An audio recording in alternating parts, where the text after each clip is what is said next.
Okay, we'll go ahead and get started. I know, Emma, you had something you wanted to say before we get into questions. Yeah, I mean, first of all, I would say condolences to Mike. I mean, I heard the news this morning, was pretty taken aback, to be honest, because he was here 2 nights ago and everything was normal. So, yeah, it just shows how precious life is and puts everything into perspective. I know I came off a 3-set loss, but I mean, in comparison to, what just happened, I was taken aback. So, yeah, condolences. I'm sorry, it's a very sad day for everyone and his family. So I really hope, you can stay as strong as you can. Thank you. We'll open it up for questions now. If you could just raise your hand. Yes. Just tell us how you're feeling now and how you were feeling during the match. Yeah, I mean, now I feel a little bit better. I had some time, and yeah, during the match, I'd say like 3rd set, I was 30 love up serving, and all of a sudden just felt so sick, like just really like weak and just nauseous. So throughout the 3rd set, I think everyone could see it was a bit of a battle. It was like physically, body wise, I felt fine. It was more just like I was like throwing up in my mouth, and then after the match, it came out. But now I'm okay, and yeah, I'll get over it. It just sucks with the timing. I mean, Jack had an experience that sounds very, very similar, and said that it may have been more tension related than physical. Do you think that might be the case? No way, because I won the 2nd set. I was actually feeling good about my tennis. I would say I felt physically good.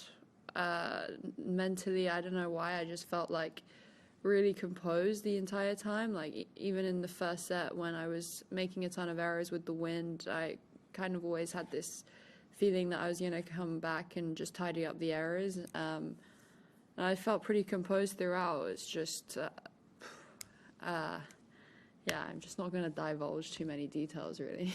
I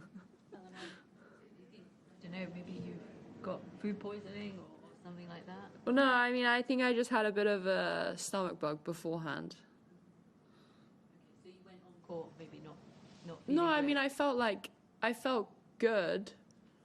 I mean, like, are you gonna just try and like tease the answer out of me? Or, like, I felt good. I felt fine. I was just, yeah, I just had a bit of a bug. Next question. Yes, Beck. Just on that theme, how close you were to stopping, and what kept you going in those moments? Yeah, I mean, honestly, like, I've been in that situation before in matches, whether it was with illness or injury, and retired a few times. But I think, to be honest, with what I went through last year, I was like, okay, you feel like awful right now. Like, at some points I couldn't really see the ball very well. But I think with everything I went through last year, I was like, it's made me so much tougher, and there was like no way I was going to pull out. Like, she was going to have to beat me, and she did. She served it out. So I think that the last year off, and also just with the amount of niggles and everything that I had and the setbacks, it did make me a lot tougher. Question here, and then Matt. Obviously, that's the trip now over. I just wondered, how encouraged are you that there really, from what I'm seeing, there's not really any sign of pain in the hands and the ankle, and the hands in particular are an area you can often get setbacks in. So how do you feel about those areas sort of moving forward?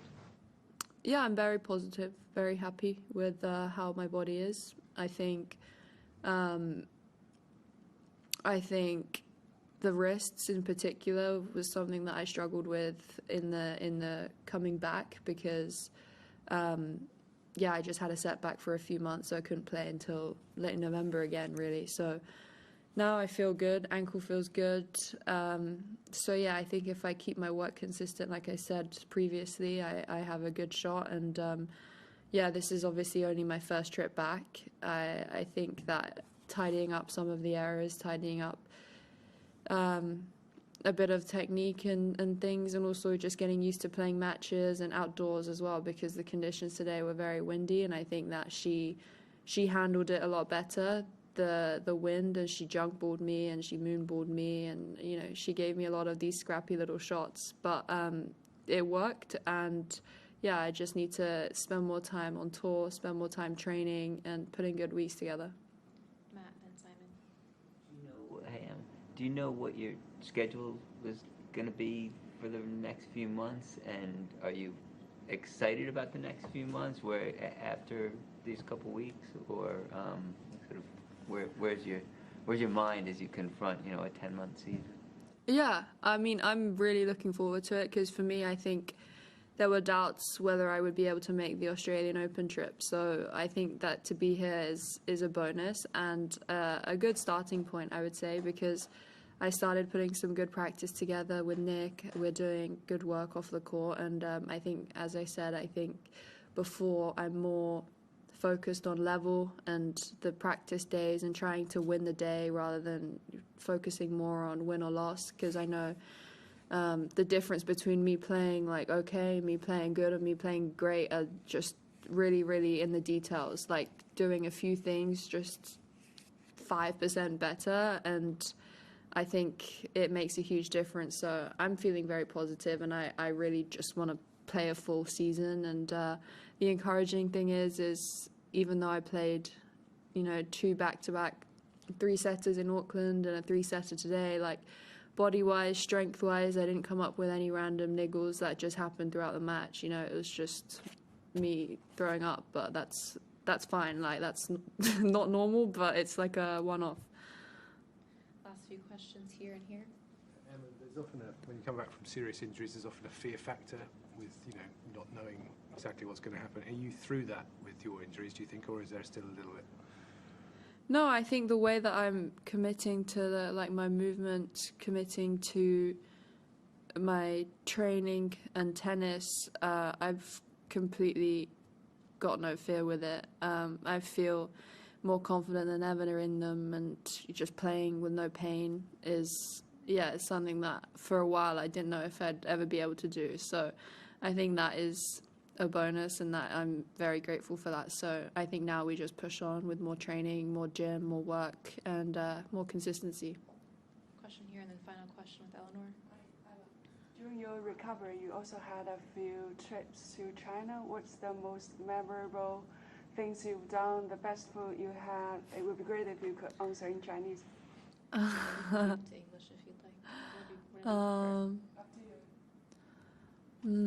我去中国的时候，我玩得很开心，因为我学怎么弹钢琴，然后怎么画画，我就觉得挺有意思。因为如果我没有这个受伤，我就不能学这些东西，因为我没时间。所以我就挺高兴我有这个时间，然后我也可以看我姥姥在沈阳，她现在不是特别好，因为她老了，但是我能看见她，我就觉得挺好。 Last question over here. 我心里挺舒服，因为4年我没看。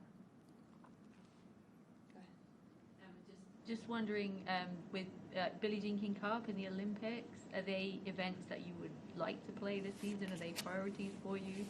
How do you see those? Don't know. I think I'm GB number 8 or something. So no idea if I'll get the call up for that. So I guess we'll leave it to them to decide. That you would be available if selected? Well, I mean, of course I would.